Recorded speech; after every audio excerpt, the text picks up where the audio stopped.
views expressed on this program are those of the hosts, guests, and callers, and are not necessarily those of this station, its management, or other advertisers. You're listening to Transformation Talk Radio.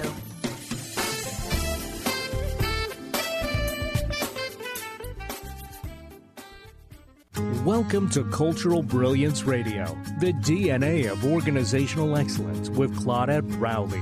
Conversations that are transforming the world of culture and business. Claudette brings fresh, innovative perspectives that push the boundaries of what organizational cultures can and should be. Learn how to catalyze your organization's workforce into an authentic, intentional, and financially successful culture. Now here's your host, Claudette Rowley. Hey, everybody. Welcome, welcome, welcome. It's so great to have all of you tune us in and turn us on. This is a really seriously important day for a lot of reasons, but most importantly, because I get to share this day with Claudette Rowley. She is the author of the book, Cultural Brilliance. And what we're talking about here today, not only is it about this incredible book, but it's about the journey and how each of us takes a step as we move forward in our lives when we say yes to our passion, to our purpose, but more importantly, than the action that it takes. And so I've had the honor and pleasure of working with Claudette as the notion of cultural brilliance became a concept, then became a construct, then became a way to really work in organizations, honor the people that are there, change the cultures, and at the same time, do it where it honors the dignity of the human spirit. That's what this book begins to touch upon. It is the kind of book that if you're someone like me that has spent most of my life in corporate America and then in a field of organizational development and organizational psychology, and then go on to study the dynamics in organization between people, what you realize is as you look at the ever-changing landscape, it was time for a new narrative on organizational culture. It was time for someone to come along and say, yes, we honor all of the work that has been done before on culture. And by the way, it's time to talk about brilliant cultures. It's time to talk about the most dynamic nature in culture, whether it's a big organization, a small organization, a group, it doesn't matter. What Claudette has put together is a blueprint for how to look at engaging people in today's dynamic workplace, whether it is an in-office suite or you're working with people around the world, to take a look at how each and every person gets to contribute to the integrity of the organization, to the dynamics of the organization, to the respect in organizations, and in the end, to the bottom line results. And so now here we are talking about, and today is the launch of this incredible book, which I am so thrilled to be talking with all of you about, Cultural Brilliance, the DNA of Organizational Excellence. Claudette Rowley has done it, and here it is. Claudette, Thanks, it's Pat. great to have you. Yeah, thanks so much. I'm really thrilled to be here, especially on this big day, the launch day. Yeah. The launch day. When you woke up this morning, did it dawn on you that today was the launch day of the book? Oh, yeah, absolutely. Yes. Yeah.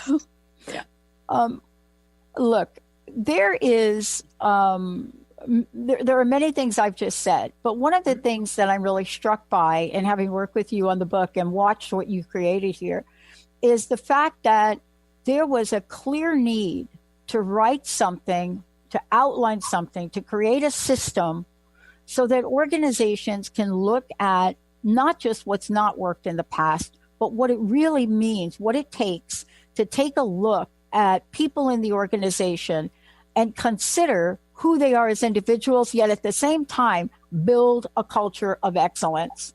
Mm-hmm. I want to ask you this question. all along the way, as you took this on and you wrote the book, what is it about you and your own practice? How have you changed in defining this, writing this, and then using it? How have I changed? I think it's an interesting question, and I actually haven't thought about it. So you get a very top of the head response. How have I changed? I think it's this book for me at a very personal level is the representation of my, at least at this point, my full potential. Like I felt that I wrote something that was commensurate with what I have to offer the world. And that's really exciting to me. And that I was able to work with you and so many other supporters to help me bring it out into the world. So the idea didn't get lost. And I also think I got really lucky because of timing, because I wrote this and I'm launching this at a time when we're all talking about culture. So 5 years ago, we weren't talking about culture as much. And a book on culture is much harder to put out when people aren't talking about it. So I also got lucky with timing. But I think the change piece has really been, it's just exciting to put something out into the world and to have stretched enough to do it. As a friend of mine said this morning, was having a conversation where she was just supporting me at the beginning of the day because it's such a big day. And she said, remember, this is not easy to do. Like you've done something significant. And that was a great reminder, that it takes a lot of stretching to write a book and then put it out into the world. Yeah. Well, it does take a lot of stretching, and yet at the same time, the process is kind of amazing to see how it all comes together. Mm-hmm. Let's talk about what the book, Cultural Brilliance, the DNA of Organizational Excellence, what is this book stand for? And what I mean by that is, I mean that here we are talking about culture, and culture is a word now that I think you said it, where we've been watching over the past 2 to 3 years conversations about culture. But a large part of the time, we're not really talking about the essence in culture, especially in organizations. We talk about it as if, like that's a thing, but then there are people. Yeah. I want you to just talk about what is your traditional dialogue about culture, and then what is a brilliant culture? How do they compare? Yeah.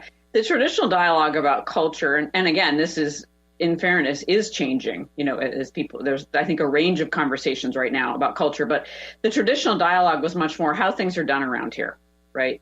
And it was at much more of a surface level, or it'd be when you'd ask a company or an organization about their culture, they'd talk about their annual holiday party or their social events, which are part of culture and very important.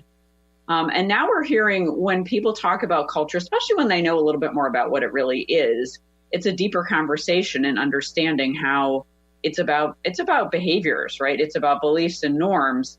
And people who have researched culture, like Dr. Gersheim and others for a long time, already knew that and talked a lot about it, but it wasn't part of the average organizational conversation. I think brilliant. So building on a lot of brilliant cultures build on a lot of other people's work. But when we're talking about brilliant cultures, we're certainly talking about the day-to-day of what it's like to work in an organization, but we're bringing a higher level of consciousness and intention to it.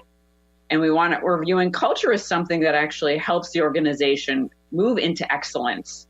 And like you were saying, culture is not this thing that we is this extra thing that we lay over the company.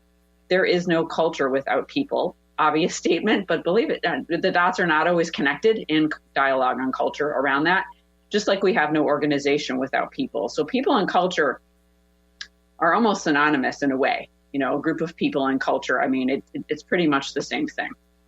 Yeah. One of the things too, we're going to talk about today is we're going to take a walk through the book, and we're going to take a walk at, what some of the signs are, what some of the most important things we should know about. Let me ask you this question. I think one of the things that I'm really struck by is if you talk to the people in the organization and can actually get them to openly talk about what their work experience, what it's like, you can find out a lot about cultures. But a lot of times, Claudette, people won't speak up. How do you address this in the book, Cultural Brilliance? I talk about creating something called a cultural safety zone. And it really is about consciously and intentionally taking a group of people through a process of saying, how are we going to talk about our culture safely, right? What are our ground rules? And having that conversation, and that's pretty traditional organizational development work that you want to create safety. but I wanted to call it something specific, like a cultural safety zone, give it a title. So people said, hey, we actually need to make this as safe as possible before we sit down. Like, are we going to make sure conversations are confidential or not? How is this information going to be used? That's a huge concern people have. They don't want somebody to come back and stab them in the back, if they had the courage to tell the truth. So it's really getting intentional and creative about designing how you're going to interact and talk about your culture, which is really the first step. And when we get people to open up and actually talk about it in a safe way, you learn a tremendous amount. They learn a tremendous amount. And it's interesting because then there's another layer underneath that actually nobody really knows about. That's often where I get more involved in helping them understand some of the beliefs that they could talk for 10 hours and they're not going to come upon it, probably because it's just too, those types of beliefs tend to be something nobody talks about. So no one's really aware of them, but they're fascinating, at least to me, because they tend to drive what a lot of people are doing. Well, one of the things we'll talk about when we come back too is we're going to take a look at what this means to really step forward and commit to understanding and then creating a brilliant culture. When we come back, we're going to be talking with Claudette about what does this mean? What is an authentic culture? And as we look at the absolutely phenomenal way that Claudette has laid this out, what is it about us as leaders? Mm-hmm. What is it that we do? What are the potholes we step into that if we could only be more aware of, it would create an enormous shift? Claudette Rowley is in the house. We are very thrilled to be celebrating today the book launch of her book, Cultural Brilliance. When we come back, we'll let you know how you can get a copy of the book. Also, great things that people are offering for those of you out there ready to hit the adaptogen button. We'll be right back. Living Lighter Radio with Jason and Patricia. We have an ecosystem approach to your life. Tune in weekly every Monday at 1 p.m. Pacific on Transformation Talk Radio as we, Jason and Patricia, discuss what's truly holding you back. We offer you the tools you need to reach your goals and at the same time be living lighter. For more information about Living Lighter, visit www.livinglighter.org. Calling all moms, it's time to awaken your vibrant, intuitive, loving self in every area of your life. Join host Debbie Pokornik as she shares thoughts, stories, and tools to help you stand in your power. Listen to Vibrant, Powerful Moms, helping everyday women create extraordinary lives. Mondays at 2:30 Pacific, 5:30 Eastern. For more information about Debbie, visit empoweringenergy.com. That's empowering with letters NRG.com.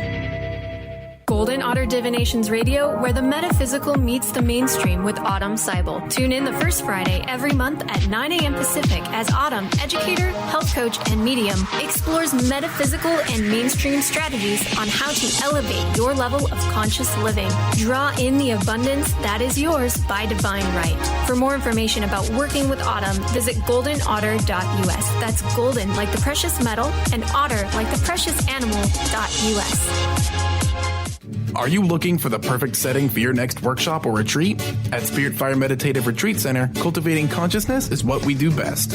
Our guests count on us to create an atmosphere that supports serenity and well-being. We lead from the heart and create space for the mind. Freshly prepared meals designed with local and organic ingredients, 95 acres of beautiful woods and pastures, and a facility built with green in mind. This is what you'll find at Spirit Fire.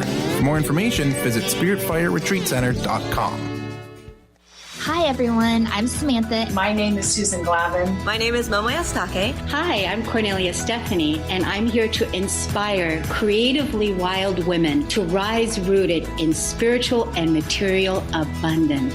Every woman that I've spoken to has an incredible dream of bringing even more love, beauty, and harmony to their families and to their communities. And I'm here to start an evolutionary revolution among women. To heal their karmic debts, to transcend the shame of poverty consciousness that women have lived with for centuries. It's time for women, for you, to have a new relationship with money, to radiate wealth from the inside out. We are creating a ripple effect, empowering millions of women to claim their inner wealth. Join Susan, Samantha, Momo, and Cornelia Fridays on the Millionaire Imprint for Women at Transformation Talk Radio. The sands on the horizon every time you are not around, slowly drifting away. Wave after wave, wave after wave, slowly drifting.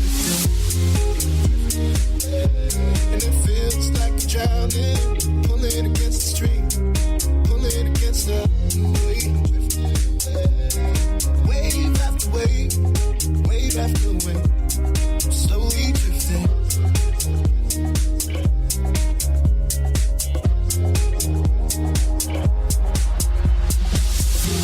My face above the water. Well, hey, everybody, welcome back. Claudette Rowley, it's so great to have all of you tune us in, turn us on. Really excited about today. Today is the book launch, and it's the book launch for Claudette, but more importantly, it really is amazing to see what happens when you have a dream and then you take action towards the dream. Now, it's not always that linear. It's not always quite like that. But in this case, I've gotten to sit side by side and see exactly, what Claudette was passionate about, what she's doing. And as a result, we now have an incredible book, Cultural Brilliance, the DNA of Organizational Excellence. Claudette, today is the day. How can people get their copy of the book? Thanks, Pat. They can go right to my website, culturalbrilliance.com, and click on the book link at the top. And since this is launch day, if you order through the website, you get lots and lots and lots of great extra bonus gifts. So, and I know, Dr. Pat, you have a gift, right, included. Thank you so much in the launch. Mm-hmm. It's an exciting day. We're already in one category, an Amazon bestseller, which I was thrilled with. That was my goal by the time we got in the show. I'd be a bestseller in one category. Yep. Mm-hmm. Wow. So, yeah. Congratulations. And it's Thank still you. early yet, right? I know. It's exciting. Well, I mean, and this is a book because I think the concept is a concept that's not only timely, but it absolutely needs to be addressed. Look, we have now seen statistics coming out about everything from workplace bullying to instances of respect, disrespect, not honoring people. I mean, we've now started to gather this information up, but yet it's always been the same old narrative about it. And it falls under the guise of climate, but it really doesn't. And so today what we're talking about is a bigger issue, but not one that just we're going to chit chat about it. You've actually designed a way to work in organizations to create it. Here's the question. I want to ask you about what you've seen, right, from leaders in organizations. Why has it been so hard for them to assess actually what's going on? And what are some of the common things that happen in the workplace to give you signs that, this culture is in trouble? Yeah, exactly. What are those signs? Yeah. I think one of the reasons it's hard to assess culture is because part of it is underground and underwater, right? There are things going on that make up culture, create a culture over time that nobody's probably ever talked about, right? A set of beliefs or norms for behavior. And so those kinds of things are harder to assess. And I think for leaders, one of the things that I talk to leaders about is being willing to really listen, which I know sounds basic, but listen to what they're hearing, which is huge. So not what they wanted to hear or hoped to hear. The other thing I noticed that for some leaders gets in their way, and this is usually a blind spot, is I'll give them some information or feedback and they'll say, well, this should be different. Well, I'm sure that it should be different, but it is not different. And really starting to have that conversation about this is the reality, and I'm sure it should be different. I'm sure you're right. And that's not what is happening here. So things should be more efficient. I'm sure they should be more efficient, and yet they're not. So what do we do about it? And starting to have those kinds of conversations and break it down so that we can, because what I find is when organizations and leaders get in real conversations, and by that I mean they're telling the truth, but it's respectful, it's heartfelt, it's honest about their experiences, you can solve tons and tons of problems actually pretty easily when you can get down to that level of dialogue. So that is a huge piece of it. Yeah. I mean, what you're talking about is for a lot of people, what they say is, I'm not quite sure how to get there. And that's where you come in, because this is literally an outline in the book, Cultural Brilliance. This is an outline of, even if this is where you are, this is where you can get to. You can become a brilliant culture. Let's talk about the dynamic of that. You have found that there are 3 core elements in the system, but then there are all these other interactions of things that have to go on. Describe the Cultural Brilliance system, and as you see it, what are some of the nuances, the creative elements that you've now brought to play that no one's really addressed before, to really speak honestly about it? They haven't really addressed it in today's world. Yeah, thanks. So it's happy to be able to talk about it. I'm, so excited. It's the bulk of the book, is the system. I wanted to create something that people could take and use, right? So they could read this book if they wanted and say, we can take 5 ideas from this and apply it, right? So it's not just a high concept book, a conceptual book. It's also, it has a step-by-step process in it, which is the Cultural Brilliance system. And the first step is authenticity. And that's really about understanding how your culture really operates. Because we can't change what we don't understand.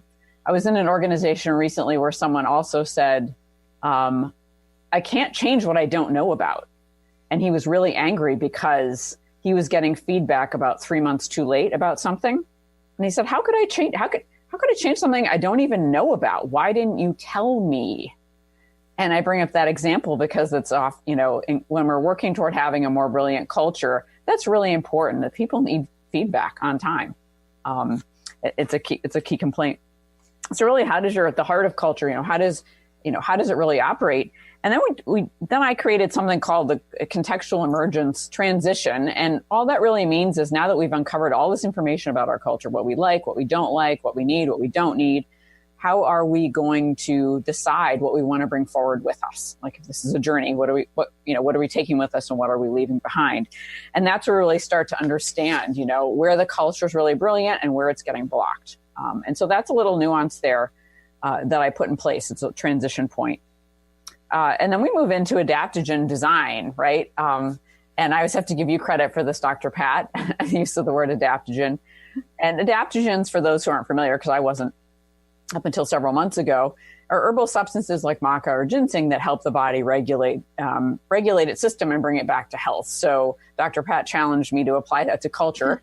So I applied it to the design and called it adaptogen design. And this is really how we say, how do we actually design a culture at a functional level that will move us from where we are right now as a culture to where we want to be, right? A more brilliant version of our culture, but also do it in a way so we can adapt to change more easily. We can decrease our stress, inspire overall learning in the organization. And all of that hits the bottom line of business results. So it's all tied into where you want to go to strategically as a company and an organization.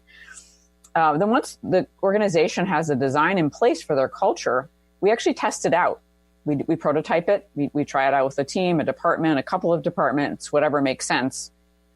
And that's called the design integrity transition. So it's really saying, is the integrity of this design hold? Does this really work, right? Just because it looks good on paper does not mean, and I know this from a lot of experience, it's going to work in real life with people. So we have to try it out.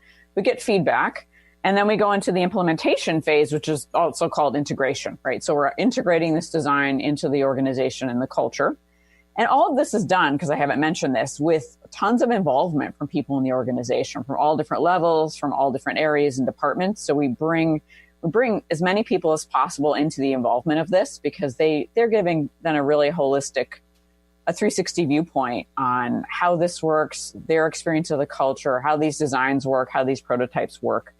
And then once we've integrated it, we go back. It's called the social capital transition. And that's a transition where we really say, so now that you've implemented this cultural change and you've had it in place for 6 months, let's say, how is it working, right? How is this really working? What have you learned? What's changed? What hasn't? How have your business results improved, et cetera? And then go from there. So that is the process in a nutshell. It is. And the thing that I love about this, and I just want to give people a little snapshot of this for a minute, if we could, because there's something really interesting about this. And one of the things I want to point to immediately is something that you say, and this is it in a nutshell. you say that you wrote the book, Cultural Brilliance, the DNA of Organizational Excellence, because you believe the business world is uniquely positioned to help us choose the path of human connection, dignity, and abundance. This path doesn't sacrifice profitability, revenue generation, or innovation.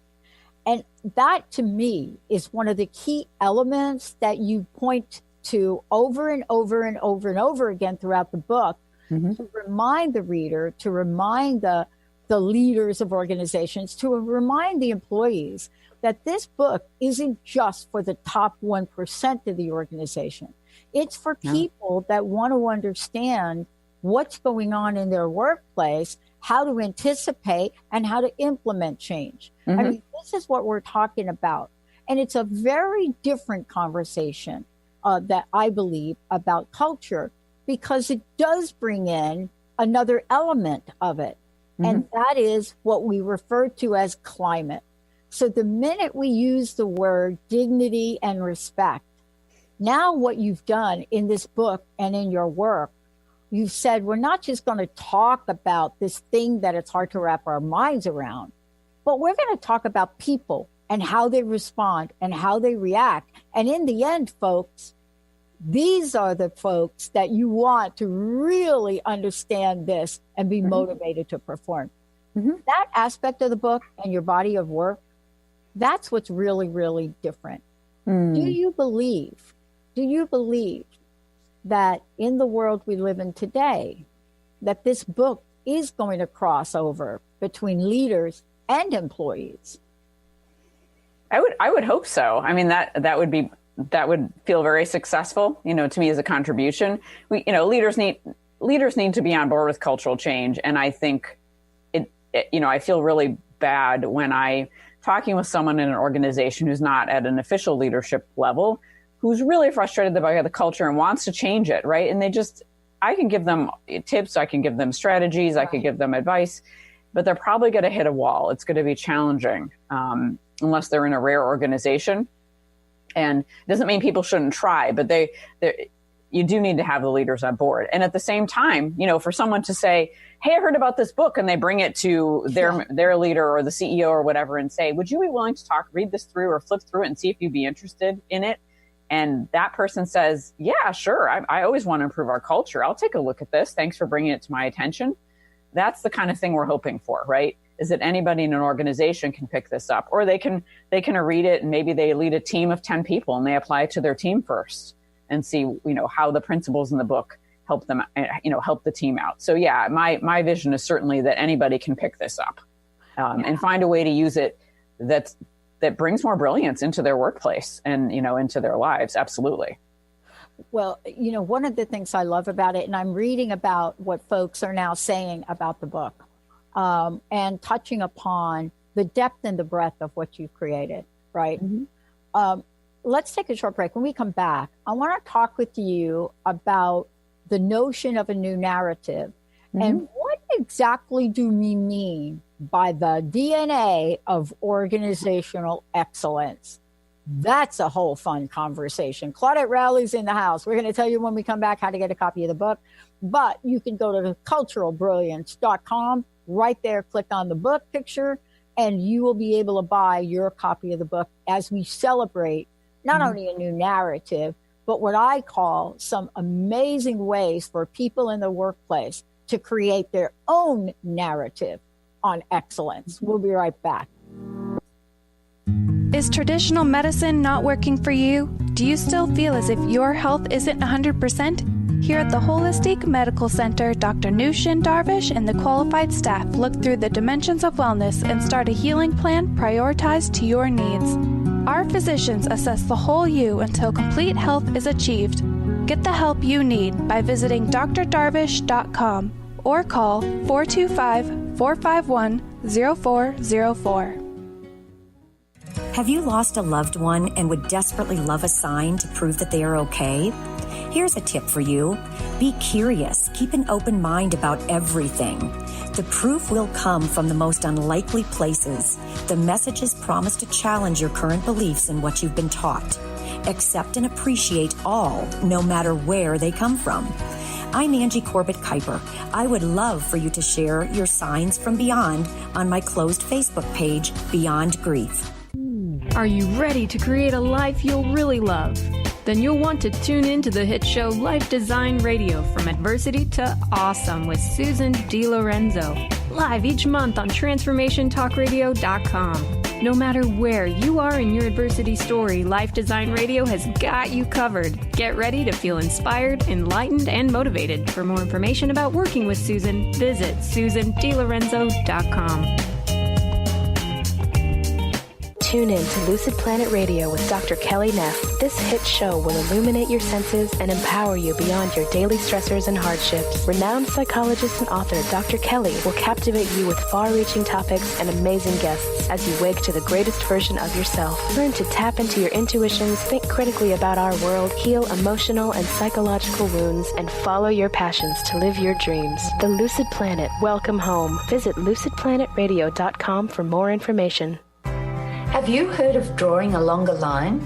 A teacher drew a line on the board and asked her students how to make the line shorter without changing or erasing it. No one knew the answer, so she drew a longer line right next to the first one. You can be just like that teacher. If you lack self-confidence, you can draw a longer line. Think of someone you love, someone who inspires you, and ask yourself, what would they do? Remember, you don't have to change the fear or try and get rid of it. A bigger thought, a larger feeling, has the power to release you from the limits that undermine your confidence. Then you're free to take inspired action, to be your best self. Hi, I'm Sarah Main, co-host of Conscious Confidence Radio. Join me and my co-host, Dr. Pat, on TransformationTalkRadio.com. To learn more about how to transform your life with conscious confidence, go to my website, ConsciousConfidence.com. Love is wasted time. Look inside your heart, I'll look inside mine. Things look so bad everywhere. In this whole world. Welcome back, everyone. Claudette Rowley's in the house. We're very excited. Today is the launch of her fantastic book, Cultural Brilliance, The DNA of Organizational Excellence. For those of you out there that want to find out more about Claudette, that want to find out more about her book, but also you're probably thinking, wait a minute, I would love for her to come in and talk with us in our organization. And what I want to say is this book, because a lot of times we get books like this, and they really are for a particular type of organization. This book is not. Mm-hmm. This book is for organizations, big or small, you know, locally or internationally, leadership model, employee model, it doesn't matter. When we're talking about organizational excellence, we're talking about people. And so that makes this cultural brilliance a universal construct, a universal idea, cultural brilliance. How can folks find out more about that? And Claudette, how can people get a hold of you directly? Thanks. The website is culturalbrilliance.com. So that's a great place to buy the book, to find out more about the book, a little bit about my background. My email is claudette@culturalbrilliance.com. So I'm happy to, there's also a contact form on the site. Hear from anybody, answer questions, talk about coaching, speaking, consulting, how it can be helpful, anything. Thanks. I love it. Yeah. I love it. Well, congratulations. Thank you. About the book, about, shall I say, a best-selling book. Let's just say that. But yeah, we're still fired up. We're really out there, reaching more people, taking the message out there. But one of the things I'm struck by, and I know you must have been asked a lot of questions about, is this idea of DNA, DNA of organizational excellence. See, I love that. Because when I think about that, I think sometimes we have forgotten that innate or inherent to us as human beings is this brilliance system and energy, so to speak. And yet something happens at the workplace.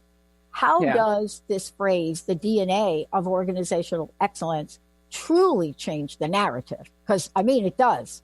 Yeah, it's interesting because one of the things I talk about in the book is that culture operates as a system. In fact, instead of saying culture or through a lot of the book, I say cultural system to reinforce the point. And I think when we talk about DNA, we're really, if we can change the system of an organization, which involves how people think, right, their mindset, their behavior, other structures and systems, and we can change all of that in a conscious and intentional way, you are changing the actual DNA of the organization. And I think culture really is the DNA of the organization. And when we go back, we look at historical culture, right? We go back and look at a company's inception or the last couple of decades or the last 5 years, however long it's been around. And we look at the key events, you can see how the culture is built over time. So historical culture, like DNA, does really, the past does impact the present and our potential future. But the nice thing about culture is we actually have more of an opportunity to intervene.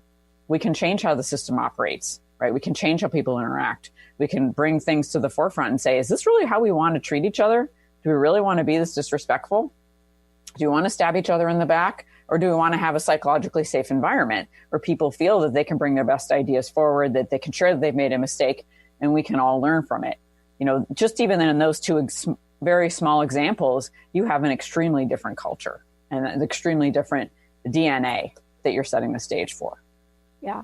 I mean, it really is, akin to any fear-based culture.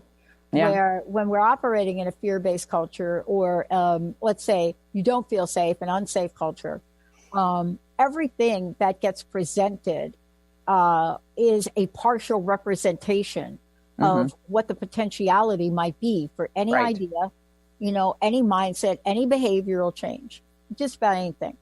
And so let me ask you this question. As you are looking at this and saying, I just don't want to write a book. I want to really design something, a system, that is beyond strategy, but doesn't get us so deep down into the weeds, we forget about the system at play here. Mm-hmm. One of the things that I was struck by, and I want to grab onto it and ask you about it, is one of the most used words in organizations, but the least understood. Integrity. I want to ask you about this because it looks like the way you've outlined authenticity and so forth, right? That there's something about integrity here that is important in the way you describe organizational change. Can you talk to that? Sure, absolutely. The integrity is actually a key value of mine. So it's not surprising it ended up in the book. And in my work, right, I think integrity is incredibly important.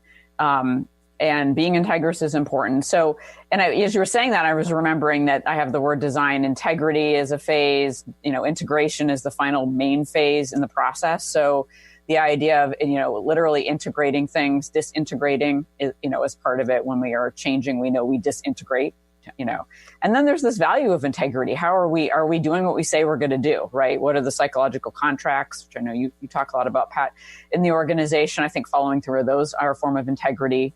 How do we, if we make a promise, are we keeping it? So there's a lot of aspects of integrity, I think, from a practical functional level and a values-based level that show up throughout the book. The book was reviewed, on a site called Blog Critics, which I was really grateful for. And one of the things the reviewer talked about was that a theme throughout the book was the importance of psychological safety.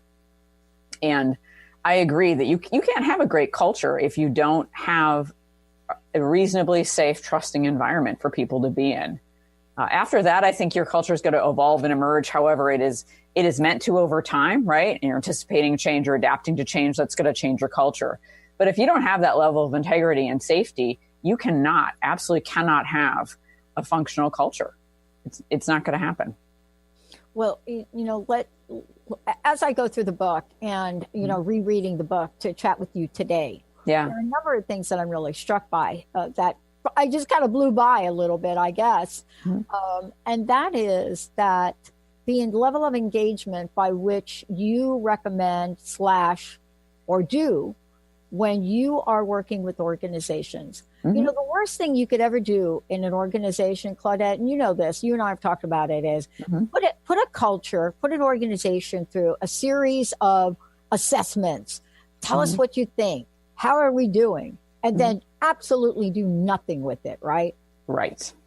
That is, you and I could talk story about that. Yeah, exactly. But what you've done in Cultural Brilliance is where most cultural ideas, work, efforts, projects, consults ends. You continue it and build within the Cultural Brilliance system the very nature of how to improve the general feeling in an organization. And I say feeling, but it's measured, this fancy term, climate. You ask people, how you doing? Do you like your job? Do you like your workplace?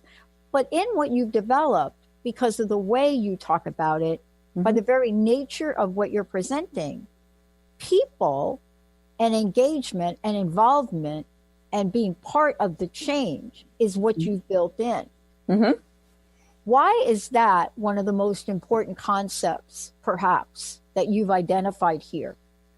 Well, I think, people, as we've talked about, people are the culture, right? They're driving the culture all day long, in addition to the, I think of culture as iterative, just like a change is iterative. And that is, another idea in the book. So if you don't have people involved, it's like you're trying to change a system without having the system being part of the change. I don't know how else to say it.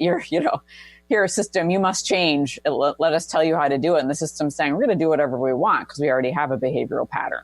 So if you want your system to change, you've got to get the people in the system involved, sharing their feedback and being part of it. And what I find is they have the best ideas. They know things nobody else, the leaders don't know. And not because the leaders aren't great, but because leaders cannot see everything. They're not in everybody else's day-to-day, and they're only in their own day-to-day. So people come up with these amazing ideas.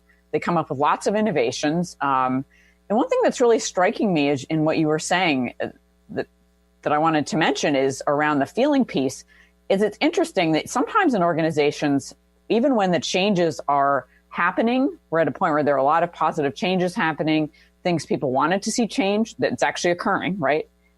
Sometimes people take a while to feel better. It's interesting. Some people will feel better, but their old ways of feeling, which is this isn't working, or, oh, we're really worried things are going to slide back again, which is a human concern, that sometimes it takes a while for the positive feeling to sync with what's actually changing, which has been a really interesting observation for me. Yeah, not only is it interesting, but here, I want to get to something in the book. For those just tuning in, Claudette Rowley, the author of a phenomenal book, Cultural Brilliance. Thanks. Look, here's what you say. I love this because, as I've read countless amount of books on organizational dynamics leadership, none of them really get to this issue as a fundamental part of the system you're talking about. You call it the adaptogen conversation. So you see, the reason I like this is because you're not talking about like an adaptogen as if it was something. I wonder if Benny's got that soundbite. The adaptogen conversations as if it's some kind of out of body experience, right? Here's what you say. You say, as we know, brilliant cultures proactively respond to change in ways that decrease stress, inspire learning, and promote organizational health. See, that sentence right there, that's a brilliant statement. You go on to say this is what we need to do to teach folks, right? Mentor folks on how to engage in an adaptogen conversation. Tell us what that looks like. So that is, the definition of a brilliant culture, right? Technically, that it adapts, it is adapting to change, responding to change, right? As you said, in ways that decrease stress. And I think that's a really important part because change, as we know, is often responded to with stress. So how do we learn to adapt to change as an opportunity? And that's a whole skill set where, and part of that is that we say, hey, what's the opportunity here? What can we learn from this? So it changes the entire conversation around change and around culture. The adaptogen conversations were designed to help people, especially once a lot of cultural change had happened, not only maintain the change, but continue the evolution, right? This process is iterative because it's culture and it's a system. Whether you can see it or not, your culture evolves every day in either ways you want it to, or you may not want it to. But the adaptogen conversations are conversations that take place at 3 levels, which are the head, heart, and the energetic level. And so in a lot of organizations, we'll see, the head conversation, which is data, information, things like that, analysis, which is really important and has to be part of any conversation. And some organizations will add in what I call the heart conversation, which is more of the, intuition. What are we noticing? What are we feeling? Right? How is this impacting people? And then, but not many organizations add in the energy conversation, which is what's emerging? What do we notice that's emerging? Right? What does it even feel like to be in this room and to be with each other? There's a whole energetic component. What's the collective wisdom? What's the cultural intelligence? And when you get people in that conversation, that third conversation, now you're looking at whatever problem you have in front of you in a completely different way. And that's a key part of that adaptogen conversation. That's how an organization can iterate. I use this idea of an upward spiral with change, as opposed to using change as not using it, but having change impact them in a downward spiral kind of a way. Claudette, today is a pivotal day. I mean, it is a day that we're talking about the book launch. For those of you just tuning in, I love how amazing this is. For those of you out there, this is what I want to say about the book. As you're listening to the show and you're thinking, wow, what can I do? How can we enhance the workplace? Here's what I've learned at working my way up from being a clerk in a mailroom to being an executive in a Fortune 100 company. Here's what I've learned. 9 times out of 10, we were at the grassroots level in an organization finding books, finding things that we would gather and collect and hand off or send copies to our folks in HR or folks in the leadership team or folks in the project team, right? This is what we did. So what I want to say to folks listening, if you're thinking, well, wait a minute, I'm not an executive. Well, this book isn't a book just for executives. It's for everyone. And so if anything we're talking about in your organization needs a resolution, I'd like to encourage you to get a copy of this book, one for yourself and one for your boss. And what you can do is open up the dialogue. Because I think for me, the many times I've seen change in my long career in corporations and as a consultant is when an employee walks up and hands you a book and says, I think this book can help our team.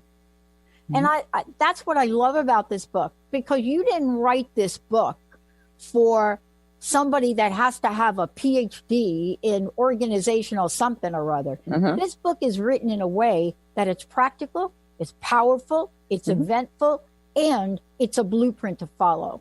Was that your intention?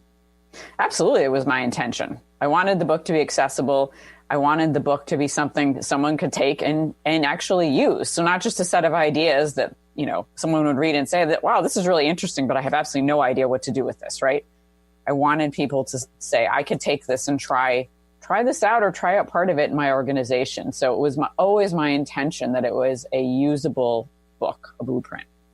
Definitely. Okay.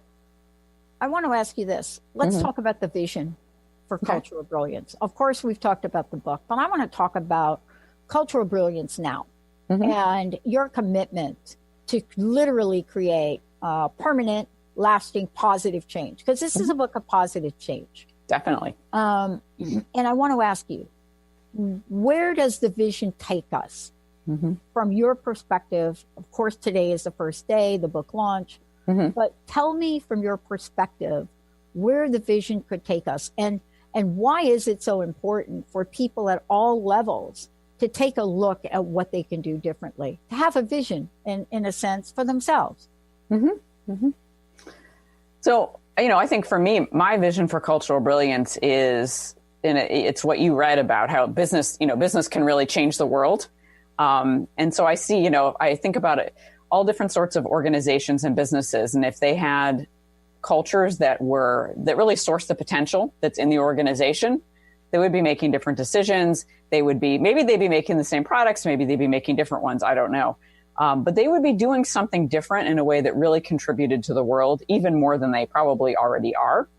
And everybody in the organization would have more of a voice, right? They'd have more power. So you have these people who are more empowered, more developed as people, who move out into the world and do other things. So to me, it's a very cumulative kind of effect. And I used to be a social worker, right? So I have a master's in social work. It was my first career. And I always, when people would say, why do you want to do that? I'm like, I'm a change the world kind of person. I have to contribute. And that is absolutely part of this for me at a personal level is I needed to add something that was a contribution. So that's part of the vision. But I think anytime anybody, whether any kind of organization you're a part of, gets more empowered, feels like they can have a voice, they've changed. And I believe in that ripple in the pond effect. So, you cannot change your culture if you do not give people a voice. It's not going to work. It absolutely will not work. Tell us about the culture. Tell us about the Whisperer. Oh, the Culture Whisperer. Yeah. So I have 2 chapters on leadership at the back of the book, but anybody can be a culture whisperer and anybody can use ideas in those 2 chapters. But it's really about someone who starts to understand their culture in kind of like a horse whisperer, right? Or a dog whisperer, really just starts to tune in and understand the culture in a different way, in a nuanced way, where they're noticing the energy of it. They're noticing when something might shift slightly. A common example might be that all of a sudden there's a bunch of tension in the organization or on a team, and you have no idea where it came from. It seems like it's out of nowhere, but of course it never really is out of nowhere. But that culture whisperer might notice in advance that, there seems to be a little bit of tension emerging, but I'm not sure what's happening. Maybe we should start checking in, versus just responding to the, 2 people who suddenly had a blow up in the conference room, right? An argument. And now you're just responding and wondering what happened and figuring out what to do and how do you handle what happened between these 2 people. So the whisperer is someone who's really tuned into the nuance of the culture. Yeah. And that's really, it used to be called open communication. Yes. But we've gone so far down the rabbit hole with the organizational dynamics and layers and layers and layers that have been created over the past, I'd say, 15 years, really. This did not happen overnight. Right. But in order for us to be out in front in innovation, in things that we do, we must get back to becoming brilliant cultures. Mm-hmm. We must do that, or we're not going to be able to compete. Well, absolutely. When you have your organization and the people in it spending maybe 50% of their time dealing with internal politics and other dynamics, you've lost a ton of potential, innovation, focus, productivity. The math is pretty simple on it. So I agree. Yeah, brilliant cultures, even starting the cultural brilliance process, I noticed, starts to make a change because people get some hope. The light comes back on in their eyes and they think, oh, this is really interesting. Maybe something could change. And and that's huge right there. Well, I got to tell you, I want to thank you so much for being here. Much congratulations to you. Thank you so much. Thanks for having me. I got to tell you, for me personally, it's been a pivotal part of my career to be able to take this journey with you. Oh, thank you. And literally watch how somebody takes an idea, which becomes a vision that's fueled by a dream, puts one foot in front of the other, is willing to take risks, challenge oneself, and then create the fantastic body of work that fuels your passion and purpose for a better world. Thank you for doing that. Oh, thank you, Dr. Pat. Thanks so much. Thank you for your partnership in this. Yeah. Claudette Rowley, everybody, go to the website, culturalbrilliance.com, Amazon. You can get the book, but you could get the book at Claudette's website. Let's rock on. And for those of you out there, get the T-shirt. Well, I don't know. Maybe we need a T-shirt. Yeah. I'm an adaptogen. There we go. We'll be right back, everybody. You've been listening to the hit show Cultural Brilliance Radio, the DNA of organizational excellence with Claudette Rowley. Conversations that are transforming the world of culture and business. You can download this podcast and find out more about Claudette and her breakthrough work at ClaudetteRowley.com. Please contact Claudette and find out how you can create a brilliant culture.